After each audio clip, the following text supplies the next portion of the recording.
Okay, let's get right into it. We are about to break down one of the biggest, quietest economic shifts happening in the world right now. This isn't stuff that makes the nightly news, but it's a multi-billion-dollar story playing out in boardrooms and on construction sites. The entire world is, well, it's rewiring itself, and you need to see how it's happening. So picture a boardroom, anywhere from Tokyo to Berlin to Washington. This is the one question that's being frantically scribbled on whiteboards. Not, as a 5-year plan, but as in tomorrow. And the really terrifying part, for a long time, nobody in those rooms had a good answer. And that silence, that shared feeling of, uh-oh, we're exposed, well, that's what's changing absolutely everything. To really get where we're going, we first have to understand how we got here. How did the entire world become so dependent on one single country? See, China's rise as the world's factory wasn't some kind of accident.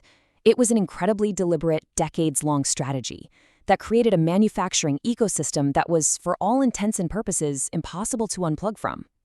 By the 2010s, the scale of this was just staggering. Think about this. Roughly 40% of everything shipped around the globe had some connection to a Chinese factory, from your phone to your car parts to life-saving medicines. It all ran through this one massive choke point. And for a long time, it worked beautifully. It was efficient, it was cheap, until suddenly it wasn't. So what happened? Well, it all started to unravel in early 2020. A virus locked down one city, Wuhan. And within just a few weeks, the rest of the world got a very abrupt lesson in just how fragile that perfectly tuned global system really was. The speed of the collapse was just incredible. 1 minute, goods are flowing. The next, factories in China go silent, which means factories everywhere else go silent. Ports backed up. Shipping containers were stranded in all the wrong places. The global economy basically just seized up, almost overnight. And then came the moment that really, truly shook governments to their core. Suddenly, hospitals in wealthy, powerful countries, the US, Germany, France, they couldn't get something as simple as a face mask for their doctors. Why?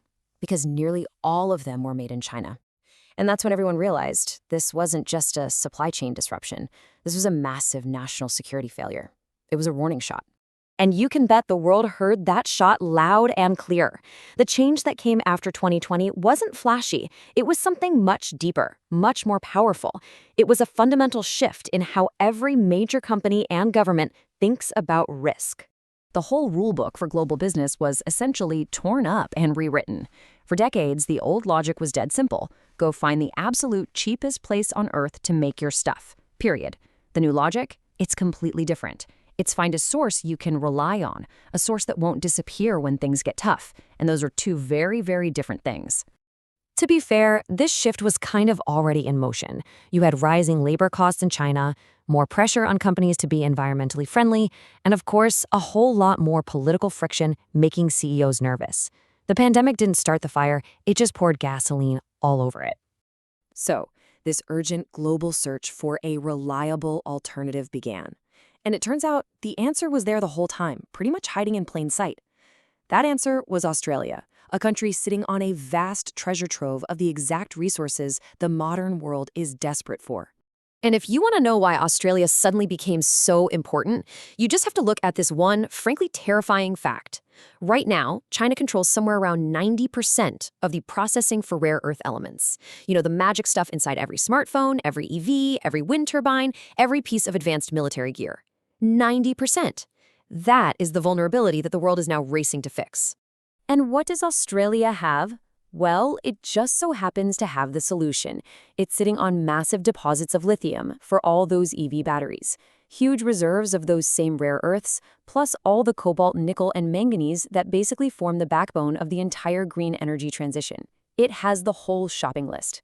But here, and this is the key, here is where the story gets really interesting. Australia is no longer satisfied with just being the world's quarry.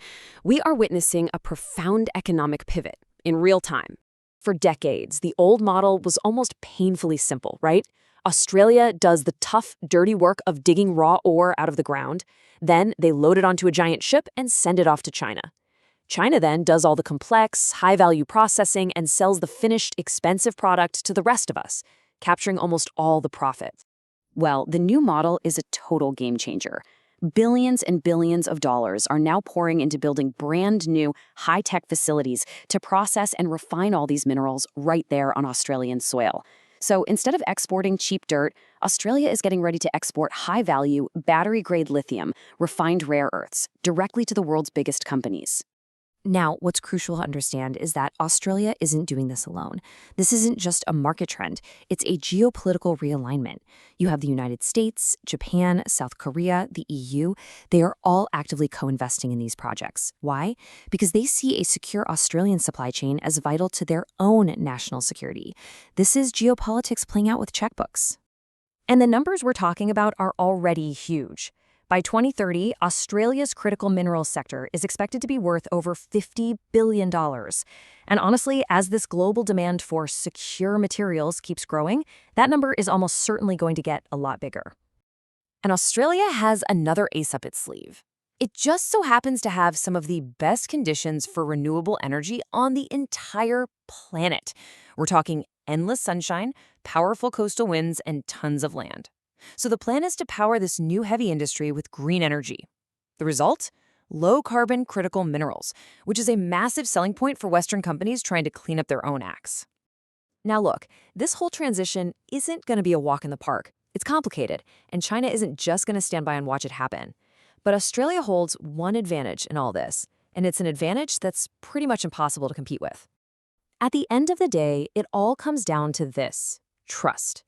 In this new world, where security is just as important as cost, Australia offers stability, predictability, trust. It's the one thing you can't just build in a factory or subsidize with government cash. And every time there's a new geopolitical flare-up, the case for a partner like Australia just gets stronger and stronger. Of course, there are real challenges. Australia has high labor costs, they need more infrastructure, a bigger skilled workforce. But here's the thing. The demand isn't normal market demand. It's strategic, security-driven demand. Companies are signing huge, long-term contracts because they want that predictability. They're willing to pay a premium for it, and that changes the entire economic math. So what we are all watching, whether we realize it or not, is a true generational transformation. Australia is fundamentally shifting its economic identity. It's going from a country that just digs stuff up and ships it out to a nation that processes, refines, and provides finished, high-value materials to the world. And maybe the bigger lesson here is something we should all remember. Economic power is never set in stone. It shifts. It follows where conditions, resources, policy, timing, and that all-important trust all align. For a long time, those things aligned for China. Now we're seeing them align again, in a different way, for a different reason, in a different place. This whole rewiring, it's not some prediction for the future. It is happening right now, in quiet contracts and on dusty construction sites.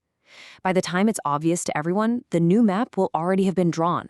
So the only real question is, are you watching closely enough to see it?